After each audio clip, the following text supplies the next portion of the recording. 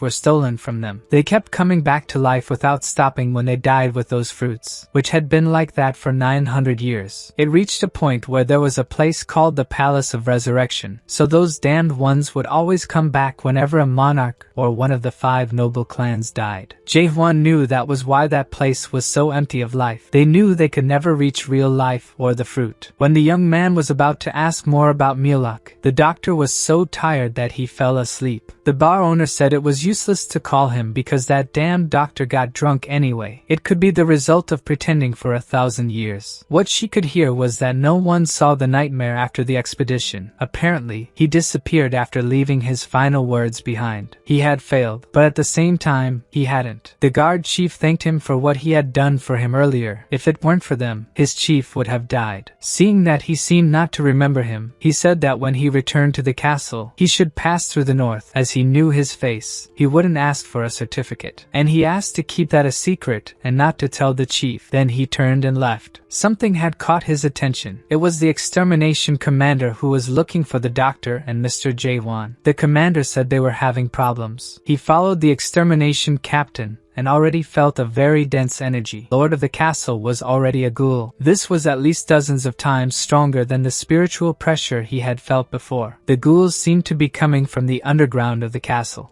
Then he remembered the words of the castle commander saying that he wouldn't charge for the damages and would offer protection in exchange for a favor, asking him to save the lord of the castle. Jaehwan asked if their lord was undergoing ghoulification, and the commander replied that it was indeed the case, and it had been a sudden attack that very day. Normally, it only happened once a week, but everything had occurred earlier than expected. He didn't want to be misunderstood, The lord of the castle had been a great man before the gullification. He had been a living legend. He was one of the few people who participated in the Abyss expedition with the doctor. The commander doubted he could perform the ghoul cut, as the doctor was in that state. He didn't think he could replace him. The young man said he could barely imitate him. He wasn't even close to that old man's level. Maybe if he taught him. But things there were getting very serious. There were even tremors. The energy coming from the castellan was very dense, getting worse each time. The extermination commander became worried when he noticed the presence of the captain of the defensive horn and the captain of the twisted horn, and they greeted each other. They were thinking that guy was the one who had performed the ghoul cut. The extermination commander asked them to please get out of the way, as they couldn't afford to lose. However, they said they couldn't do that because of his orders, and the captain wanted to know whose orders they were. He wanted to know if they were challenging the heavens. Those words made one of the horns laugh, and he said the only heaven for them was the golden heaven. They passed over them and were moving quickly. Seeing that they seemed to be looking down at them, the commander asked Mr. Jae-hwan to dodge that. He was managing to block the two. His performance was so good that it even impressed the wandering one. The extermination commander was thinking that the acceptor of the golden heaven managed to infiltrate even the internal parts of the castle. One of the horns said that the people from the outer castle were certainly getting bold and had forgotten who he was. They shouldn't consider that they were the same as before. Jihir, while attacking them, asked them to think about that and change their minds. If they cancelled, he could forgive them. One of the horns asked if he was talking about that thing trapped in the basement. Now that thing couldn't control its powers nor tell the difference between good and evil. That wasn't the heaven they used to serve. He asked the extermination captain if, even in that condition, he would still serve that thing. He replied that he believed he could come back. They wanted to know why he thought that was possible. They thought it was impossible to talk to him. Then they landed a powerful blow on him. After he fell, he said that if he were a bit smarter, they wouldn't have to fight. He asked if the extermination commander agreed with that. Upon hearing this, he thought that both were adapted from the fourth stage, even though they both shouldn't be pairs. So why couldn't he catch his speed or level of power? That was an unusual growth. He imagined it could be the gullification. He thought something was wrong, and it could be dangerous. Then the drunk doctor returned and started shouting for Jae-hwan to get out of there. But at that moment, he decided he would do something. So he threw something meant to hit his face, and said it was retribution for what he had thrown before. The horns wanted to know because he hadn't heard his response before about whether he was the guy who could perform the ghoul cut. He asked, and what if it were him? He saw that they were thinking that just by looking at him. He could tell he wasn't an adapted one. He could say whether they were just rumors or not. He performed the ghoul cut with that sword. He thought that guy had less than half and was of the opposite size, and he couldn't even land a proper punch. He just received a punch from the one he thought wouldn't be able to do anything, and the young man asked what they had been talking about before finishing his punch. And the punch was powerful. The hammer guy flew far away, and soon it would be the other one's turn. The wanderer called for the defensive horn and said that his defense had too many openings, and he also received a nice punch from him, but he didn't fly away. He managed to retaliate quickly, trying to launch an attack with his huge spear and making expressive movements in the air to try to hit, but he was just dodging. Jae-hwan could feel a stronger energy in him than before. He was trying to perceive what kind of energy that was. Was it a thirst for revenge? But he thought it couldn't be. Then that horn, which now had a broken face, asked him if he thought just being there could save the castle lord. That's when Jae-hwan realized what the energy was. It was fear. He committed betrayal with so little courage. He couldn't do things like saving people. That old man was a lot of work with everything. He lunged at him to conclude that situation. The story changed when it came to exterminating. He knew he couldn't keep doing things like saving people. Everyone around him seemed to be a lot of work with everything. He wouldn't let anything happen to anyone around him. He charged at him to finish the fight once and for all. They observed the castle lord and saw that it hadn't even been a day since the ghoul cut had been performed, and he didn't know how he was already like that again. He said he had seen with his own eyes when the doctor passed by there in the morning, and both the glorification and the energy calmed down, but the commander of the castle couldn't understand why he was like that again.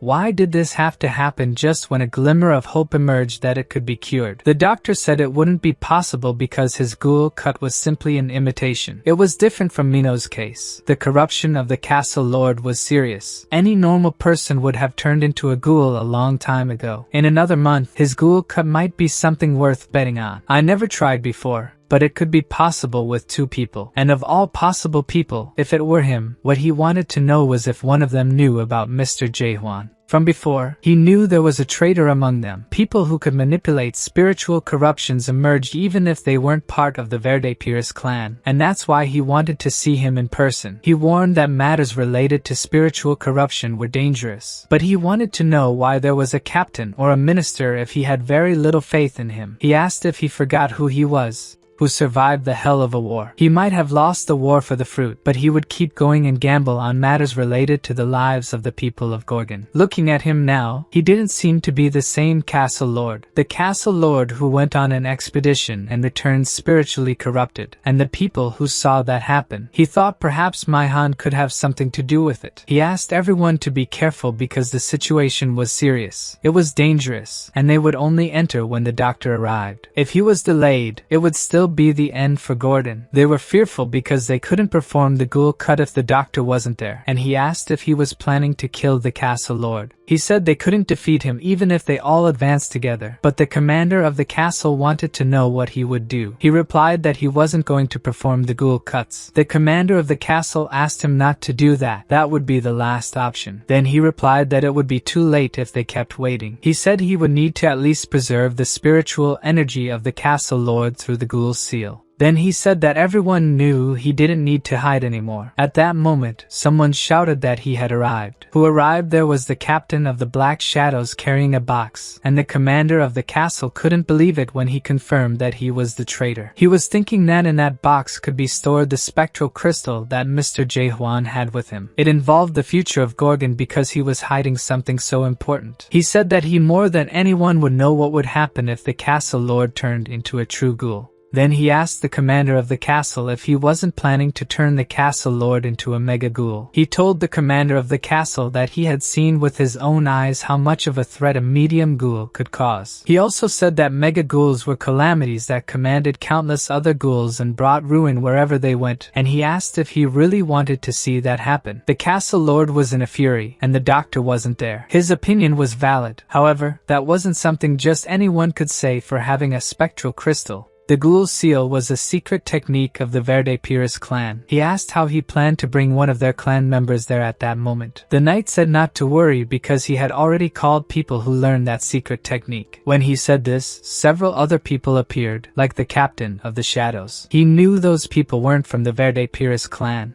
He said he wasn't, but they would be able to perform the seal. He realized that things there were very wrong if the ghoul's seal was performed like that. The spectral energy of the castle lord would be placed inside the spectral crystals since the energy was not hereditary in chaos. If someone had pieces of the spectral crystal with that energy, that person could give the spiritual energy of the castle lord and become the master of Gorgon. If that organ fell into the wrong hands, then he said there were more people who could hold the spectral crystal besides the Pires Verde, including an irregular like Mr. Jaehwan. He continued saying that people who could manipulate spiritual corruption had emerged. It was surprising since the spiritual corruption of the castle lord happened half a year ago until his fury today. All of this was part of the plans of the external commander. Then the commander of the castle ordered the men to stop. The external commander saw that no one was moving. He could not believe that everyone was involved in this. There was nothing he could do. He felt very sorry for the castle lord. Then the external commander ordered them to throw the spectral crystal. They threw that crystal above the head of the castle lord. The commander of the castle was very sad because of his complacency. He was not able to protect Gorgon. He cried, and he truly felt sorry. A blue light descended from the roof, breaking everything and letting only the pieces fall.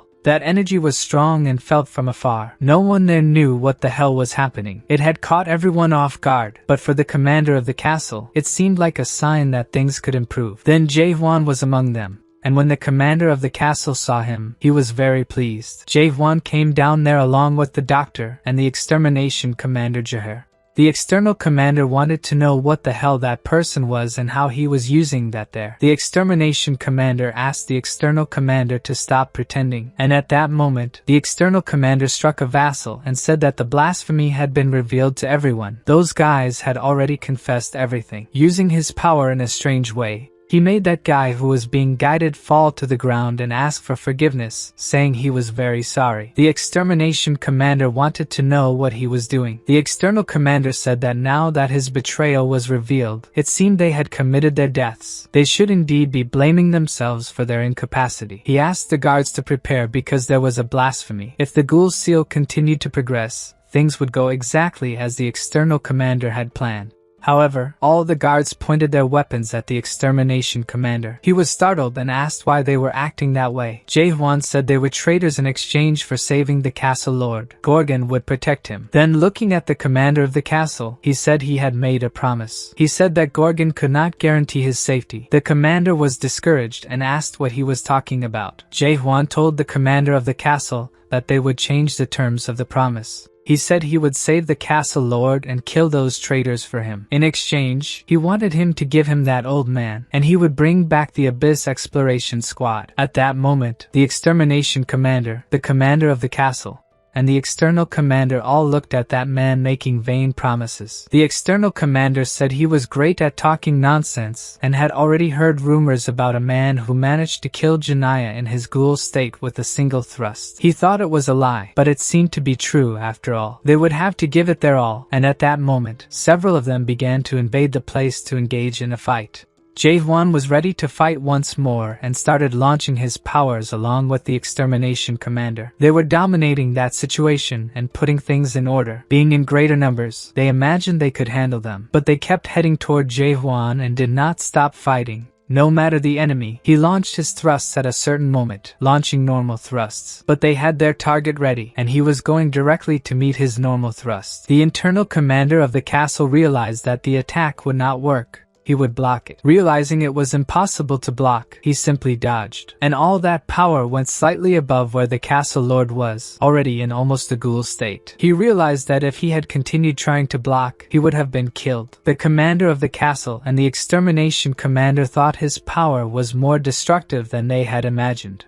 They were asking the chief elder for advice, who did not know what to do, whether to continue the plan or not. If they could not maintain the ghoul seal, they would have no choice but to move to plan B. They should release the black cloud immediately, even if it annihilated all life in Gorgon. The Wanderer intercepted that message and knew that things were difficult there, and all because of the traitor Maihan Keldegran. The Gorgon castle, as well as the chief elder of the Golden Sky sect, did not know what he was trying to do or the reason for infecting spirits. But one thing he knew, he liked people like him. The external commander of the castle shouted that it was coming, no matter what, to free him from that. Jae-hwan was truly very grateful to people like him. He pointed his weapon up, was happy, even smiling. He did not even need to feel guilty for eradicating that world. His power was so great that the light expanded far and wide. The commander of the castle and the extermination commander were witnessing that. They needed to compose themselves because a hope had been launched, and it was an overwhelming hope. He remembered the words that the castle lord had told him some time ago, saying that they needed a hope that would not falter before anything. An overwhelming hope. He felt the hope that the castle lord had mentioned coming from a man who spoke about the destruction of the world. Even having lost, he still found the boy monstrous.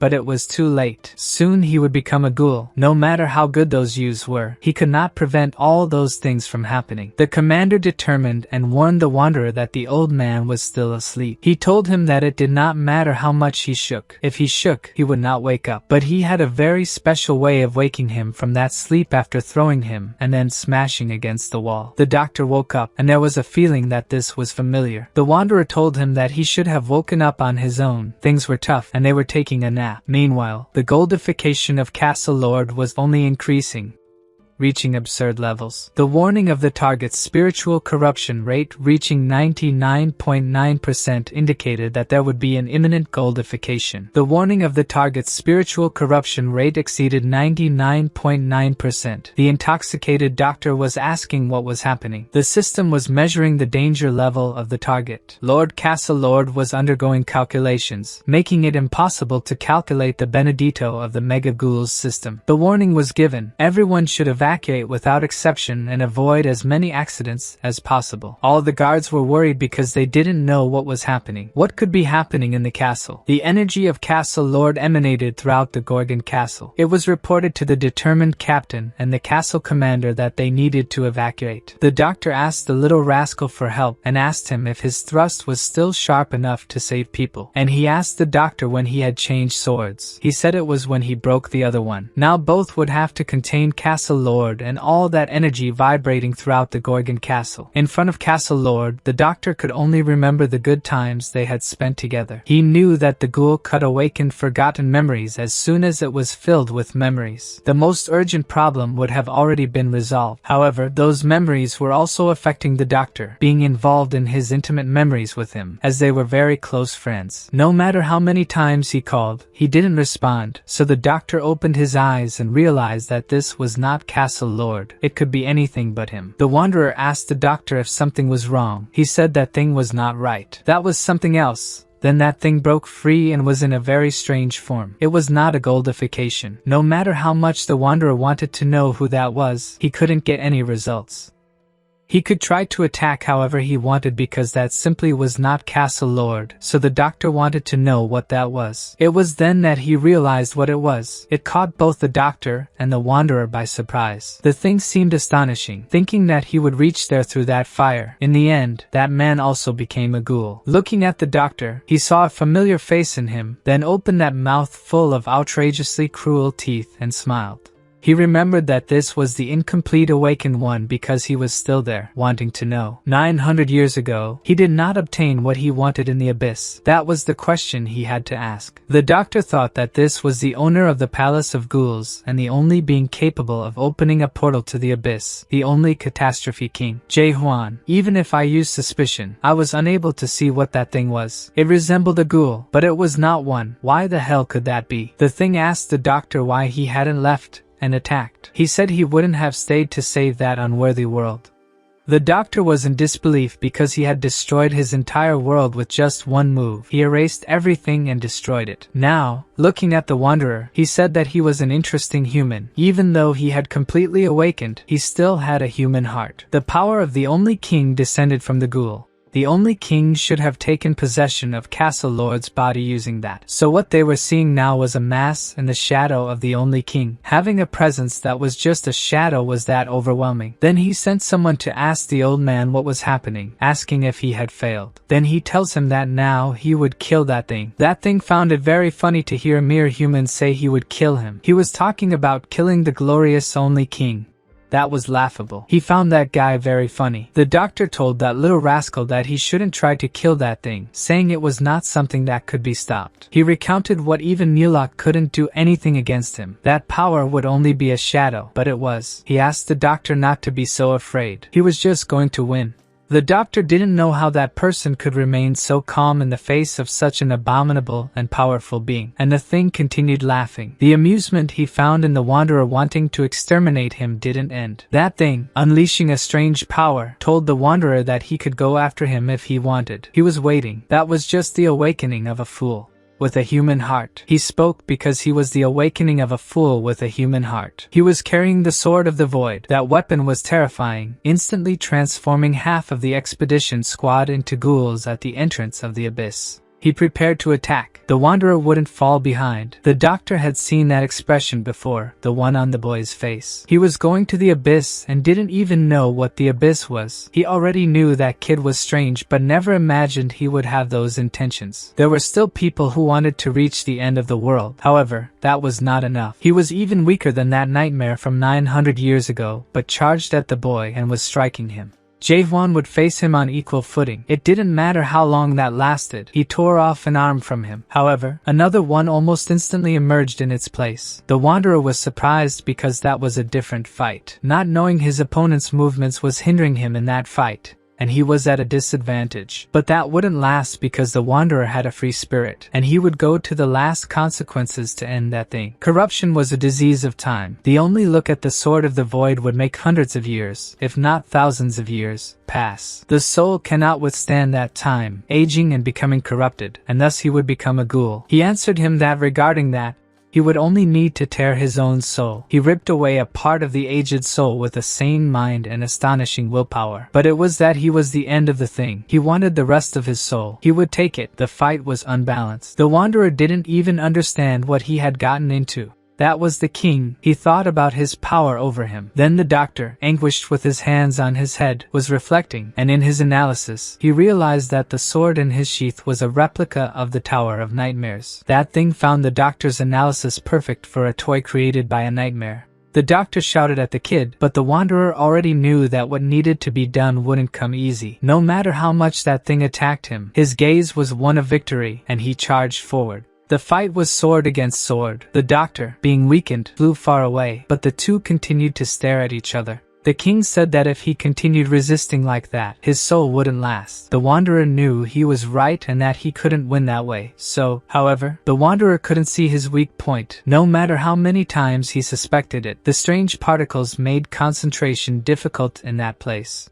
The king then said that this was his world, the only one called the blank-marked world, a world created by his ideal to keep alive the memories of all who disappeared. Each awakening had its own world. The shape of that world was determined by the keyword obtained upon awakening. Like an emotion or desire, the more powerful the awakening, the more existence he could bring to his own unique world. Then the wanderer said that if that was the case, he would attack that thing. No matter how many times he fell, he would eventually manage to forget the forgetfulness and charged at him. The doctor was on the ground and thought that in hell, this was really what he was thinking. He had lived in a world like that, a hellish scenario where only hatred and anger existed against the world. Ah, that was his ideal, that thing replied, laughing, finding it interesting. At least the wanderer was no longer seeing those annoying particles. He only saw the thing itself, and it had several tentacles like an octopus reaching towards him, wanting to suffocate him at any cost. He was face to face with that thing, and he continued to challenge it like a fool, without knowing how to finish it off.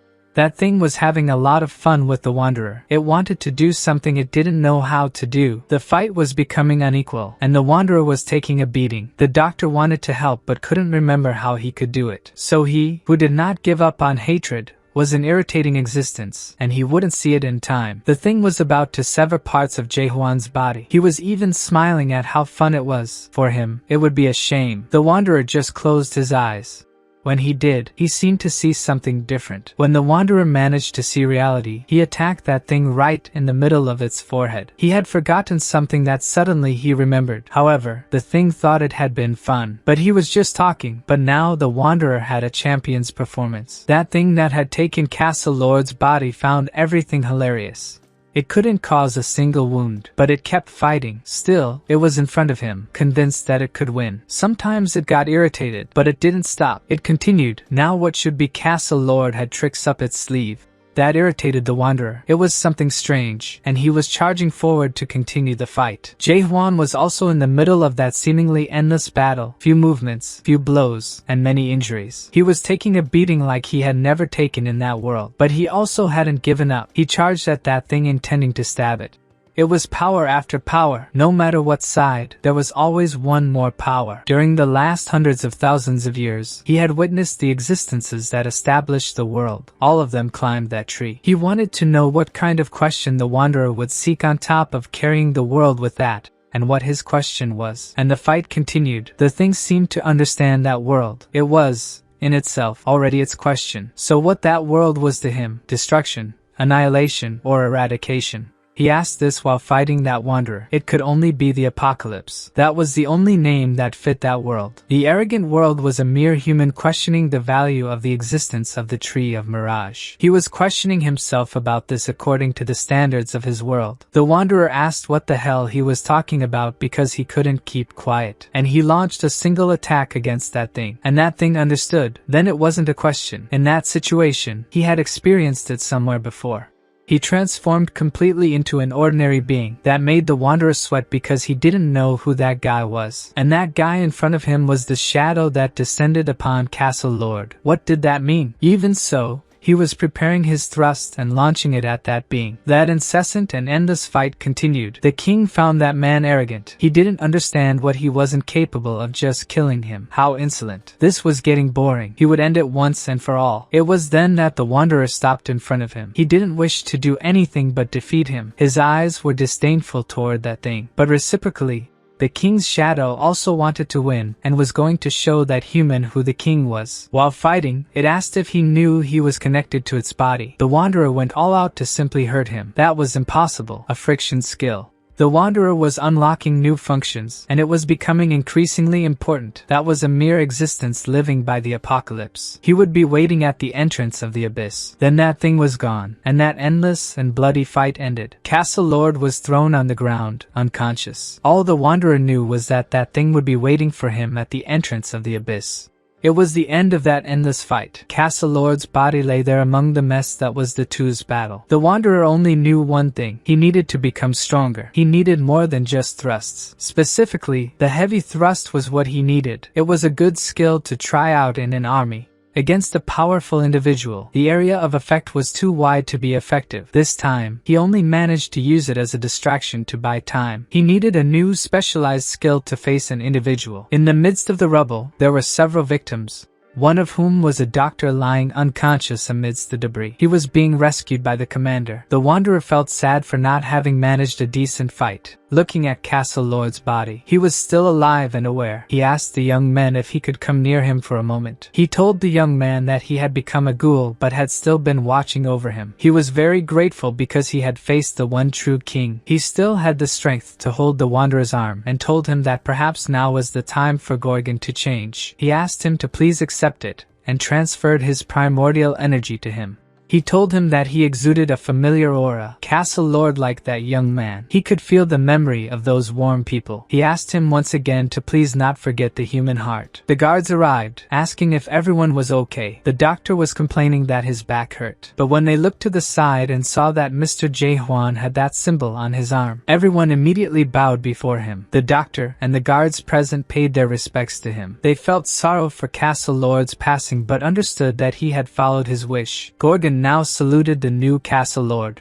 and everyone honored Jae-hwan. 2 days passed, and people referred to the wanderer as Mr. Castle Lord. He said he was not Castle Lord and that he would not continue doing that, as if he had forgotten the details of the promise he was supposed to remember. It was his promise to save Castle Lord and kill the traitors, and the commander of the castle's promise was to help organize the expedition squad for the abyss. Now he was being told to take on responsibilities because Castle Lord was not there. Castle Lord was not there, but he was alive. And now in Castle Lord, there was no problem. The commander was very happy because surely he would also have to keep the promise in the future since the gentleman was the new Castle Lord. He found all of this very boring or didn't understand how things had come to be this way. But he had no time to waste in that castle. He needed to move forward and go to the abyss. Could he pass Castle Lord's position to someone else? That was the question he had, and the answer was no. Then he asked if it was possible since, fat or not, he would recognize by organ. He was talking about that symbol chosen by that thing, because he thought that the position was not just something that could be passed to someone else whenever he wanted. The only time Castle Lord of Gorgon. He was given the documents that needed to be resolved that day. Since he had become Castle Lord, and it had been a short time, he also put the records of useful information. There was a peculiar law, which is why everyone was saying good things about Castle Lord. He felt free to use the objects on Castle Lord's desk, organize the books, and call if needed. While rummaging through the drawer, the wanderer found a crumpled paper that caught his attention. Since he had nothing else to do, he went to see what it was. He was interested in the 17th Castle Lord, saying congratulations even though he didn't know who he was. But if he had found that, it meant that he was the new Castle Lord. He could be thinking a lot about how to govern the castle of Gordon. What was this magical paper? The wanderer wanted to know. The paper continued saying, but rest assured, Castle Lord only has one job. A good Castle Lord is one who has a lot of fun, leaving public safety to the administrative divisions and internal matters to the internal commander. He was not the first to give this advice to a person, wisdom passed down through generations of Castle Lords. He understood that all previous Castle Lords were lazy. According to statistics, Half of the castle lords were overworked, which accelerated their spiritual corruption, resulting in their deaths. That advice was not just for him but also for the good of Gorgon. He hoped he wouldn't be greedy. He shouldn't try anything, not overexert himself. They were aware that this world could not change. And that is why in that world, it was not change that was needed, but the prolongation of life. Therefore, do nothing for the good of many instead of seeking changes for the good of all. The only good castle lord, in this case, was a castle lord who did nothing. She was beginning to understand the kind of existence that the castle lord of that place had. It was an existence that lost hope for the sake of staying alive. Mr. Castle Lord is making you so worried. He told the castle commander that he would eliminate the castle lord of Gordon. The commander didn't know what that meant. He had to start from here. What was a castle lord? So the castle commander said that castle lord was a castle in a fortress, and a fortress was castle lord. He said it was the fortress that protected allies from enemies. Then the wanderer asked if there were no more enemies. Then the commander said that what would happen if no one ever invaded the castle? The castle would have no more reason to exist.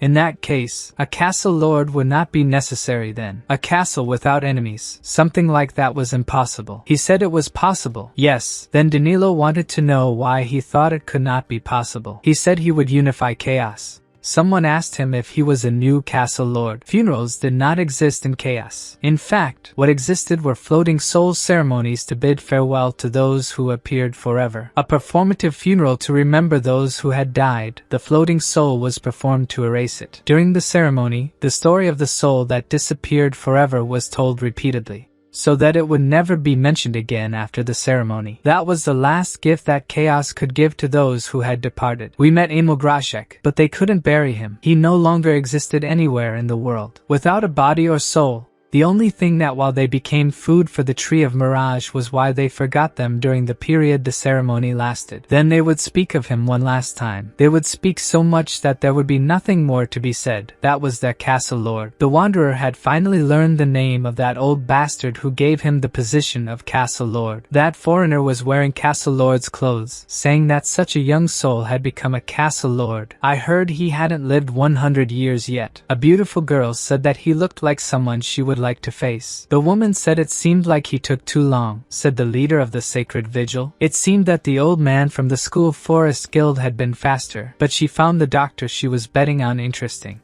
He asked if it was a bet. It was something he did when he had something at stake. Someone wanted to know his age. He said he was 60. By chance, Gordon began to have a hereditary system in which the son of the Lord was ridiculous to call him son. They thought that the rude old man didn't care about the boy's age. He certainly knew how people got into chaos. In any case, he hoped we could get along. He said he was the vice leader of the school forest guild, Jang Ilhan. He was happy because rumors said that the new lord was an outsider. Please obtain permission to establish a branch at any cost. He had been caught when bribing the chief of the Northern Outpost Guard and was caught by that conceited chief. How could he allow a branch to someone who tried to bribe and cause trouble with the guard? So he refused directly by the lord, who was as conceited as the chief of the outpost. But now the lord was dead, and the damned chief of the Northern Outpost was hospitalized. The new lord was just some rookie. This was a heavenly opportunity. When he took his hand, he noticed that he activated the high-level battle formation skill. He unleashed the 8 gates of hell with bizarre creatures all for him. People thought the lord was acting strange. Others thought that damned person used the 8 gates of hell on the lord.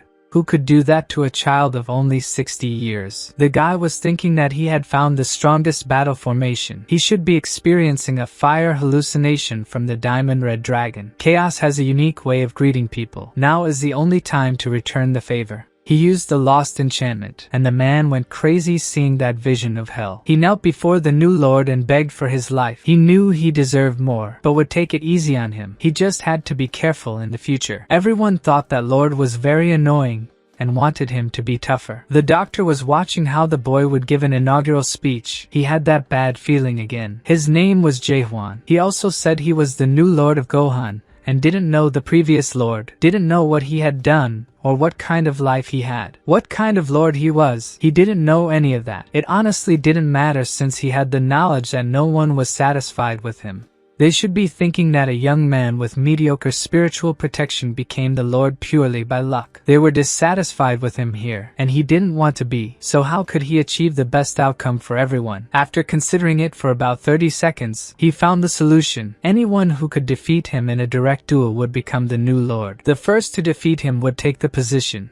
Some thought that Lord was intrepid and believed the choice was incredible. He had the support of the Southern Sea Guild leader. But there was a condition. The time limit was 1 month, and whoever challenged him and lost would become a member of the Abyss Expedition Squad that would depart in 2 months. Everyone trembled upon hearing that name, Abyss Squad. Yuren believed in Jae-hwan because at that moment, he was the one who saved Gorgon from the Celestial Clan. He already recognized him as Lord even if he made stupid statements about wanting to rid himself of the title of Lord or unify chaos. Anyone who wishes to become the Lord challenges the current Lord. Even when he went to the stage and passed a malignant feeling, he still decided to see what he would do. Because no matter how strange he could be, Jae-hwan was still his master. He believed that he wouldn't do anything that threatened Gorgon's future. The castle was in chaos after he took the Lord position. The extermination commander was worried about the news early in the morning. The castle commander had already endured too much. Now he needed to take some action. He went to him and asked how much work he had piled up. Calling him master, he entered a room full of papers and was angry with him because he was pretending to work in such a chaotic environment. However, when he approached, he realized he wasn't there. He had put the chief officer in his place, who was still recovering. That seemed too much for the castle commander, who was shouting and looking for the Master Lord. But he was somewhere playing something with the doctor. They were making sculptures of Chief Officer Carlton as a fallen angel with tentacles and also unselfishness. All that just to create a technique. Now his thrust was perfect. He recognized that the preparation pose was definitely smoother than usual. Seeing how he moved the sword, he believed it had been inspired by one of his cuts. Then he wanted to name the technique Cheongyo. He asked if he would like to take more touches as the name he suggested. But the doctor was angry after thinking about all that work for the name. He just became more and more arrogant even if he had been nice. So he challenged him, saying he would defeat him and become the Lord that same day. Then he got angry because he thought he had attacked for real and couldn't have respect for his elders. He wanted to know where his good manners were, and in the middle of the joke, they managed to attack someone. The leader of the Thunder God clan, Wunyang. Now both wanted to know what was going on. Minutes before, he was sure the Lord was in the training field. Someone was asking if they were planning to eliminate him. They were already seeing his position. It seemed easy to attack, so he would become Lord that day. He didn't care if people said that this was acting cowardly. For him, it was just murder. It was a true clash. 1 versus 1, but suddenly a force was so strong that it attacked him. After waking up, he wanted to get out of there as if nothing had happened, but he came face to face with the doctor. The startled boy asked what the doctor was doing there. He replied that he had always been a fan of those low blows. But that day would come. When he realized there was someone there fighting, he asked what kind of rage that was. The doctor replied that it was the Lord of Gordon. He had never heard of someone like him in Chaos or even in the Great Land. The doctor said he hadn't heard of him either. That's why he was asking if that made sense. He replied that yes and no, it didn't make sense. Nothing about him made sense. But in any case, it didn't make a difference. The guy now got up from the ground and was about to fight. He asked him to face him again, and this time he would win. He was thinking about how the Castellan could surprise attack him before he even appeared. The doctor thought that guy didn't have a shred of shame. The Wanderer, who was now the new Castellan, told the young man that he could go. He would accept the challenge. From the look on the young man's face, he seemed quite determined, so he began to unleash his thunder powers. He surprised himself because he thought he was faster than he appeared.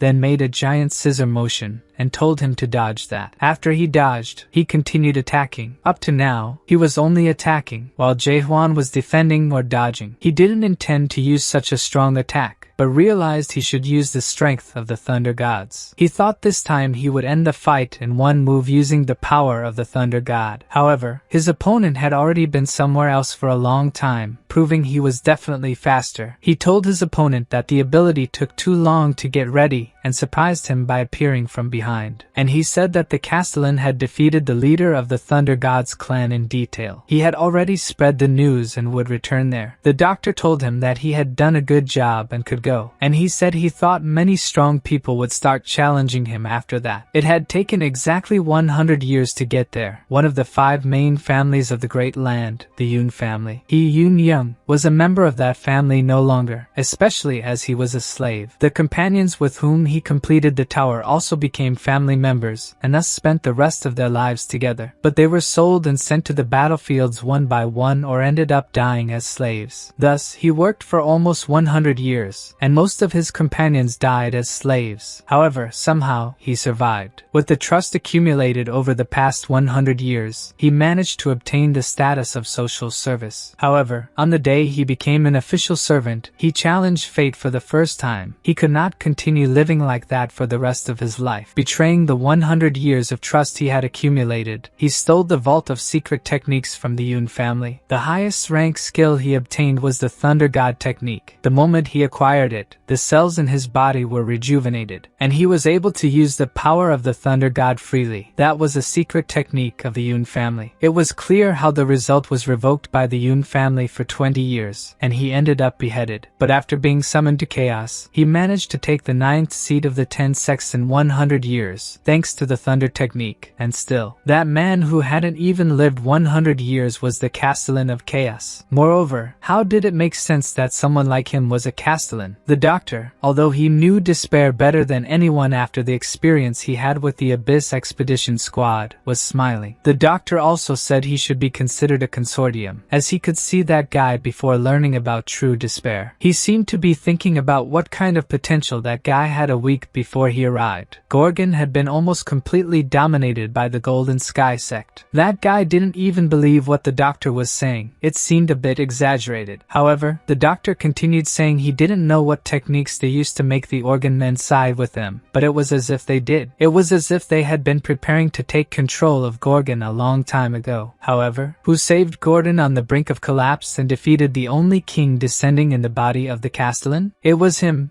the current Castellan. When he heard this, the lightning guy was scared. He should have told him that before. The doctor asked who tried to assassinate before he could say anything. So the two were there in that clash when someone arrived who had come to request a duel with the Castellan of Gorgon. He said he came as the leader of the sect of Mars, but would it be possible for him to face him first? However, he said it wouldn't be necessary. Both could come at the same time. He was honing a technique and didn't have much free time. Now the doctor and the lightning guy were there watching. It seemed like many people would get hurt there today. The two agreed, and one of them said he would regret saying that. It was the leader of the Flame sect. Immediately he started launching a flame attack, believing that just that would be enough to take the place of the Castellan. The doctor was anxious because he thought it would burn the entire training ground, and the lightning guy thought he probably wouldn't be able to hear anything in that state of excitement. The leader of the flames was going all out to achieve a better status, but all he managed was a clash. Sometimes it turned into a block. He even asked if the wanderer was afraid of the flames of his sword. He replied no,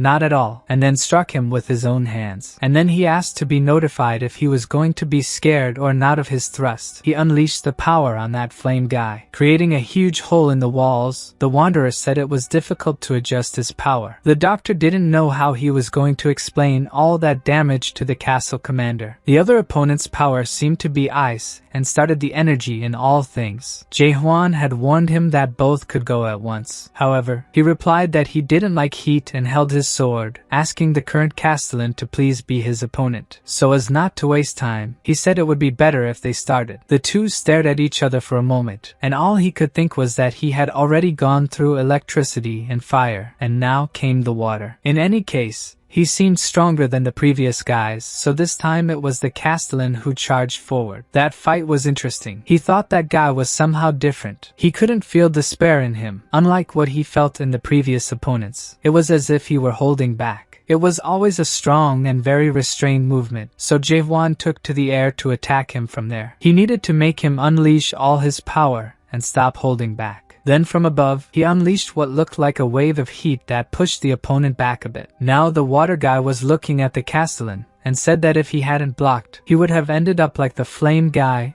and declared that he had lost. Jae-hwan told him that he was hiding the skills he had. Something was possible to perceive without even going to the end of the fight. Smiling, he said he had already lost and wanted to talk about the Abyss Expedition Squad. The guy from the Flames was furious because he heard that the leader of the Thunder God sect said he had only lost by a detail. The doctor explained that he was going to blame someone else, which caused him to lose, and the Thunder guy was just whistling, pretending it wasn't about him. The leader of the Thunder sect asked what the other leaders were planning to do now that he had lost, and he told them that he would have no choice but to join the expedition squad to the Abyss since he had lost. From the beginning, he came there intending to join the squad. That is what the leader of the South Sea sect was saying. The leader of the Flames did not like him, and he had always been that type of person, a great friend of Amel, the previous castle lord of Gorgon. But he couldn't join the squad before due to a lack of skill, and at that time, the expedition squad had all its fruits and hopes stolen. He witnessed the end of the squad with his own eyes, and 900 years had passed, and he still continued sharpening his blade with a strong desire for revenge. Kaiman mentioned to the doctor that he was planning to go to the Abyss soon. The doctor said it was fine, then the King of Flames was going to do it. He said he had no choice because he had lost to her. Then he asked the Thunder God, who said he had already decided and began to run. Then the castle lord asked where he was going. The doctor said he wouldn't let that idiot try to face him again. He still hadn't realized the difference between the two. When everyone thought that the leader of the Thunder sect wanted another fight, including the Wanderer, he merely prostrated himself, leaving the doctor and the other two sect leaders in doubt. Playing and making reference to the castle lord, he said that he, Yuning, leader of the Thunder sect, from that moment swore allegiance to Lord Jae-hwan, castle lord of Gorgon. Jae-hwan told him that he didn't need to swear allegiance. However, he insisted on saying that it was true that he would follow him with absolute loyalty even after his death. Then the Wanderer looked at him and said that he had already died, but he didn't like to hear that. He continued saying that anyway. For the castle lord, please accept him as part of your family. Any position would do, even as a captain. The doctor didn't know what he was talking about. He yelled that he wouldn't steal things like secret techniques. Please accept him. The one who was crying and making a fuss was a Thunder God. The doctor said that even if he was the leader of the Thunder God sect, he hadn't thought about the future of the sect when he said that. He was sad because the Thunder God sect no longer existed. In that case, the doctor didn't know and asked what had happened for it to cease to exist. He told that there were only 7 survivors, including him. A week ago, the Thunder God sect was annihilated. The doctor was asking if the Thunder God sect had been annihilated. He replied that yes. The doctor wanted to know when that happened, as he had said before, a week ago. The doctor wanted a summary. The acceptance of the Thunder God was abolished. Coincidentally, Gorgon Castle announced that the new castle lord would be decided by duel. So he came there aiming for the position of castle lord, telling himself that this was the chance of his life. But when he actually tried to face him, he was crushed. The doctor told him that his sect was annihilated, and he couldn't become castle lord. He was begging him to accept him as a follower because he had nowhere else to go. The doctor said that he had no shame at all. The doctor continued saying that anyway. The acceptance of the lightning god was annihilated a week ago. Why hadn't the rumors spread yet? Kaiman, the water guy, also thought it was strange, considering the distance between the Manticore and Gordon. A week was a long time. The lightning guy told the doctor that he and the castle lord saved the fat guy. And the doctor told him that he had said that before. That brat saved the castle of the Golden Sky sect. So everyone there thought that the same thing as the acceptance of the Golden Sky sect couldn't be that chaos in the internal castle a week ago was because of the Golden Sky sect. So I'm confirming that it was indeed because of the sect. Then he asked if they were the ones who had also annihilated the acceptance of the lightning, and he replied that yes, that the Thunder God sect would not be the only one that was annihilated. He told that the 3rd ranked shadows and even the 1st ranked sky dragons, none of them could protect themselves against the Golden Sky sect. They were scared and wanted to know what happened to the Manticore Castle. He replied that the Manticore Castle was completely taken by the Golden Sky sect a week ago. For the doctor, Now everything made sense. Hiding that kind of information for an entire week would be impossible unless the castle itself was behind it, which meant that the Golden Sky sect that captured Manticore was commanding the skill system and blocking messaging abilities. Gang Huang didn't quite understand what was going on. What they were saying was that 3 of the 10 chaos sects were defeated at once, and their opponent was the Acceptance in the 10th place, the Acceptance of the Golden Sky. Was this really what he was hearing? Rumors that the Golden Sky sect was enhancing their power levels. But how did they manage to get so powerful? So the lower number ranking means more strength. It seems he didn't like the way the Thunder God spoke to him and left everyone anxious not knowing his next move. Jaehwan grabbed him and asked what he had said. He kept begging for forgiveness and pleading for mercy. Then he released him just to have a little more manners. Then he explained that he already knew there were 4 major castles: Gorgon, Manticore, Tiad, and Garuda, and 10 sects governing chaos. The 10 chaos sects were not exactly the same. There was a ranking that went from 1 to 10. The first in the ranking was the most powerful Acceptance. There was a huge difference between the 10th sect and those in the top 3. But still, the Thunder sect, which is 9th, and the Shadow sect in 3rd, and the Sky Dragon sect in 1st were defeated by the Golden Sky sect. The leader of the Thunder God sect didn't know for sure what kind of support they were receiving but knew that someone was sponsoring them. Jaehwan was thinking about the Golden Sky sect. At first, he only thought if they were normal people who had nightmares. However, they were trying to capture Gorgon, and they had already captured Manticore. They were subjugating the castles one by one. These guys' goal was the same as his. He wonders if the nightmare was him, the guy who mentioned being in Manticore. The people of the Golden Sky sect kept subjugating people. Now they were after the Guardian's Horn, and their leader, Lim Jihong, was acting as if he were the king of the place. The 10 chaos sects have existed for 900 years since the Abyss Expedition Squad was organized. Below the sect leader, there is only a vice leader and the elder. The Acceptances are acting behind the scenes because they fear Lord Jaehwan for being too powerful. But all cult leaders are extremely dangerous and capable of easily killing dozens of high-level adapters instantly. Gang Huang, the leader of the Flame sect, is 8th in the rankings, and the leader of the Southern Sea sect is 5th in the rankings. The leader of the Thunder God sect is 9th in the rankings. They were reporting that the leader of the Sky Dragon sect had been captured and all members cut off, and the leader of the Dark Forest sect is still facing, but it seems he won't last long. I was asking if they had captured the leader of the Thunder God sect. As for that, not yet. It seems that the leader of the Thunder God sect was a target, and I wanted to know where he fled, so they said probably to Gorgon. And to think that the leader of the sect would unite forces so mediocrely. They heard there was a damned fool who was posting his own position as Castellan, trying to form an expedition squad to the Abyss. They couldn't believe there was someone in the chaos who still thought that way. As much as they had less power compared to the Manticore, the first Elder Mayhan had to work hard to gather the foundation stones. Now the leader of the Eldorado sect is embarrassed because he finds himself with the Dark Monarch. And something on the screen started to appear. It was Jaehwan. Now his new name was Castellan. Looking closely, he seemed familiar to Lim Jinhong. When he was checking his screen, a message from the Dark Monarch appeared. A message asking him to find the runaway product. He found it very annoying that the Monarch had asked them for this, something they could do themselves. So he told them to inform the Monarch that he had already received the message. The more he thought about it, the less everything made sense. Some random product managed to kill a cultivator in the middle of a tutorial and came to chaos after destroying the tower. After he made fun of it quite a bit, he could imagine that it could be something like that. It couldn't make sense, and it didn't. He thought it was crazy. There was nothing like that being possible. What should they do about the leader of the Thunder God sect who fled to Gorgon? Then it was said to let him go. He had said that the leaders of the 10 sects had gone for now after hearing that the position of Castellan was at stake. They would be the ones they should be careful of for the success of the Chaos Unification plan. This was actually better for them. Jack Gordon will soon be destroyed by the dead. The extreme evil energy of the dead that was emitted from within the Golem Fortress a week ago was definitely the only disaster king. The catastrophe energy disappeared quickly, but the scary part wasn't his disappointment. The dead can summon other dead, and those bastards are about to find out, because the catastrophe was known as a disaster. In Gordon's castle, They were wondering who could be supporting the Golden Sky sect. They thought it was probably one of the 12 monarchs of the Great Land. He thought it was impossible for the monarchs to decide not to get involved in the chaos matter. But someone among the monarchs, who else could offer strength capable of rivaling the 10 sects? Gang Huang had heard that the Great Land was going through war. It was possible that someone was using this to try to get involved in the chaos. How about we try to contact the Resurrection Palace? Kaiman didn't seem comfortable when the topic was the Resurrection Palace. The Resurrection Palace, the place where monarchs and the 5 great clans are revived, was also the group of people who took care of all the fruits of chaos. Anyway, said the leader of the Flame sect, one of the 12 monarchs being involved in that didn't mean they broke the treaty. The doctor replied that yes, in exchange for the Resurrection Palace, it would have stolen all the fruits from the monarchs of the Great Land and the 5 great clans. They made a treaty and promised not to get involved in the chaos matter. Gang Huang thought they should question them about that, but that was just a guess. Kaiman didn't like the idea of asking for help. Besides, what would they do if they were all together in that? The doctor thought things had gotten out of control. He wondered what they would do now that the Manticore Castle had fallen. 3 of the 10 sects had already succumbed. Then the Castellan said that if they came up with Gang Huang's plan, there would probably be a war. It didn't matter. They were enemies they needed to face sooner or later. The doctor remembered what the commander of the castle had said. He thought he was trying to unify chaos and eliminate all enemies and give up the position of Castellan. He thought one Castellan wasn't necessary if there wasn't a castle. It can't be that. He is trying to unify chaos. Unifying chaos is on a totally different level compared to making the 4 castles and 10 sects combine with him. The Resurrection Palace is the strongest of all 4 castles, and the combined 10 sects were impossible at the current level to overcome. No matter how strong he was, there were things he couldn't do alone. Then Jae-hwan told the doctor that none of that mattered. That was why he was always with him. And he looked at the doctor with trusting eyes as if he were a true friend. After Jae-hwan showed his trust in the doctor and said he would always be with him, he looked at him to see what he thought. And he continued telling the doctor that, as everyone had said, he didn't have much experience, hadn't lived long, but as the doctor was there, it didn't matter. The doctor became furious and asked him when he said he would go with him. The Castellan looked at him sadly and asked if he wasn't going. The doctor didn't know why a kid of only 60 years was making him feel that way. Then he turned to the 3 leaders of the sects and told them that, just as they had already heard, he wasn't just recruiting the expedition squad to the abyss. He would unify chaos and destroy the Resurrection Palace that took the fruits 900 years ago. The expedition squad to the abyss would only stop after that. What he needed was true allies who would do everything with him. If they thought they weren't ready for the task, they could leave at that moment. The leader of the water sect asked what he would do if none of them agreed to help. He replied that then he would continue doing it alone. With a strange look, he looked at the guy and said he had come this far alone. That answer resonated quite a bit with everyone at that moment. Yuning was laughing at everyone because now the one playing the fool wasn't him. Kaiman told him he would go with the Castellan, whether to the abyss or to the Resurrection Palace. He would go with him anywhere. Yuning said he would also go since his body was already one with the Castellan. Jae-hwan was always asking the leader of the Thunder sect not to exaggerate so much in his words, and he asked how much the leader of the Flame sect had decided. He replied that he hadn't decided yet. That was a plausible reaction based on what they knew about Castle Lord to accept that offer so easily. He wasn't sure if Castle Lord had the qualifications to lead the expedition squad into the abyss. The enemies Castle Lord wanted to face were far too powerful, and that was why he wanted Castle Lord to undergo the test, as there were currently 6 leaders of the sects in Gorgon. If he could gain recognition from the other 3 leaders, they would also recognize him. Jae-hwan said it was fine, he could do that. However, there was also a condition. If he needed to gain his recognition,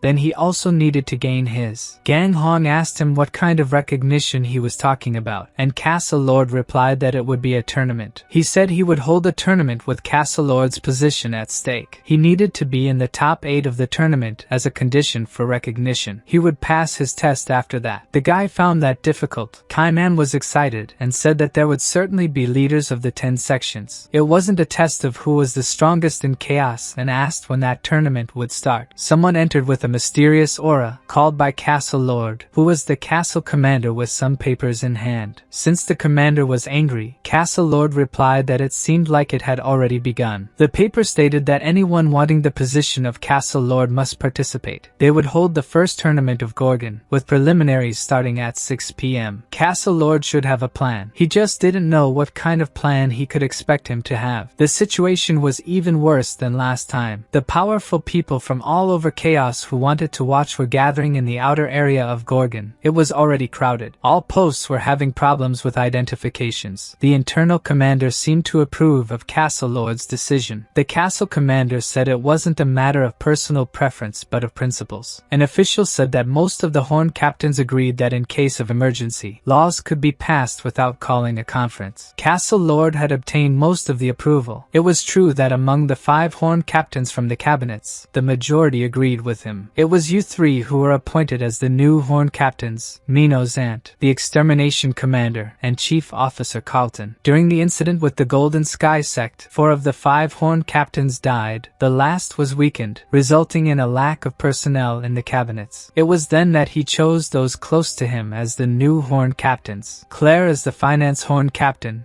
Jahir as the defense Horn captain, and Carlton as the law Horn captain. That was why all the laws were being approved. Furthermore, since she should take care of the finance aspect, being a bar attendant adapted to the second stage. She thought he seemed satisfied with the captain choices, but he should be aware of the money this would generate for the commander. When she heard about the money, she became a little more satisfied. She continued explaining that indeed, the money hoped that she wasn't underestimating herself just because she owned a bar. Her experience said it all. Money accumulates where people gather. It is currently at the highest concentration of people in history because of the tournament.